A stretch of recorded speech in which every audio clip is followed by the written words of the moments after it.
video will cover a technique called a lifted knot stitch. This is the symbol that you'll see on the charts for that stitch. And you can see it has a fairly complicated description, and the numbers on the right show all of the different patterns that use this stitch. So it's a good one to learn. Okay, first I want to show you what this stitch will look like when it's finished. You can see it here in this piece. It's a really interesting pattern element, I think. It's a stitch that happens every fourth row, and you basically are sort of gathering a couple of stitches together with this one stitch that goes across. And it makes a really nice addition to these Japanese patterns, and it isn't too difficult to do. So you can see in my chart, I don't actually have the symbol that's used in the books available on the chart app I use. So I use a different symbol, but it goes across the 3 stitches that we need. And so it's pretty easy to follow on the chart.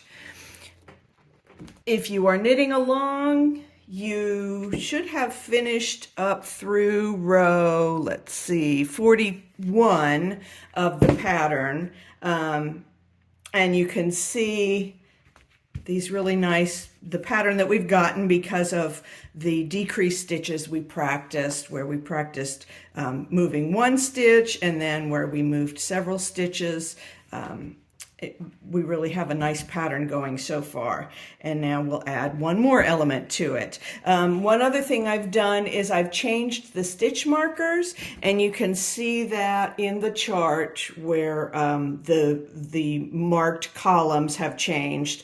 This way we can, I've marked right the spaces where we're going to do that stitch over 3 pegs. So let me start. Oh, one other thing to remember, you will need, at least this is the easiest tool I've found to use. I use my regular knitting tool, and then I use the purling tool that came with my Kiss loom. I don't know that I've seen these necessarily in knitting stores, but you can probably find something similar in a hardware store or in with tools where you get this, it's got a sort of acute angled hook on the end, and that's really helpful for what we're going to be doing. So first I will knit to the proper spot in the pattern. I'm doing my garter stitch border, and I still have that twisted stitch at the edge to sort of set off the pattern. And you'll find that usually when you see these stitches in a chart, there will be purl stitches on either side. So I have 2 purls, and now I'm at the place where I'm going to do my lifted knot stitch. So I start by picking up the first of those stitches. I'm going to pick the stitch off the first peg, and I'm going to put it down on the next 2 pegs. So I have to sort of spread it out. I take it behind this pin, and then I make a triangle on the next 2 pins or 2 pegs and the pin behind. Okay. Now's where I need my purling tool. I'm going to pull that stitch that I just moved kind of out of the way, and I'm going to tuck my purling tool under and catch both of the other stitches on it. So now I have 2 stitches on the purling tool and the one that I've pulled out of the way. I pull the whole thing up so that all 3 stitches come off the pegs, and I kind of push the one that's spread out, I push down out of the way. Then I'm going to take these 2 stitches from my purling tool. One of them goes on the first empty peg. I leave this middle one empty, and I put the other stitch on the 3rd peg. So now you have 3 pegs, the empty one in the middle.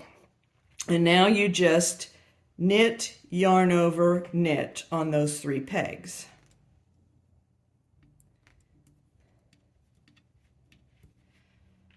So it's not all that difficult.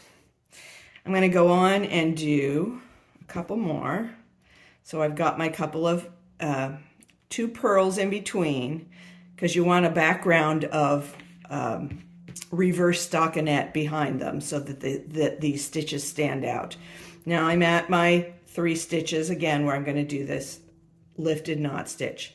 Pick up the first stitch, take it behind, and then put it over the 2 pegs and the pin between. Now I pull it out of the way, I reach under and pull out the 2 stitches underneath it, pull everything up off.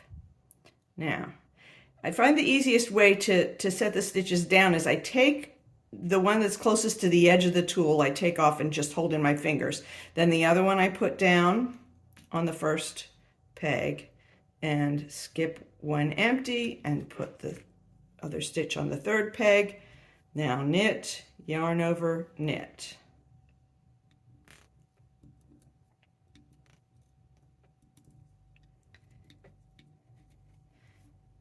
So I'll do one more and finish up this row.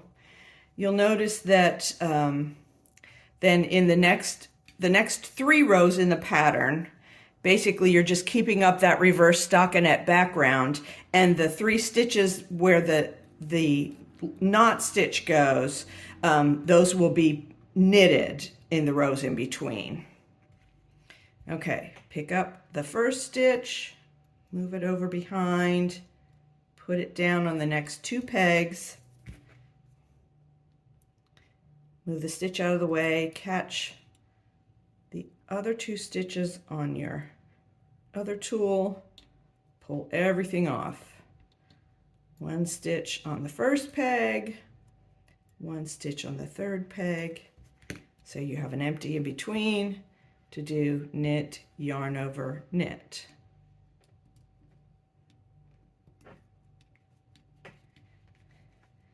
Again, I will do, here's the stockinette or reverse stockinette background, and finish up the row.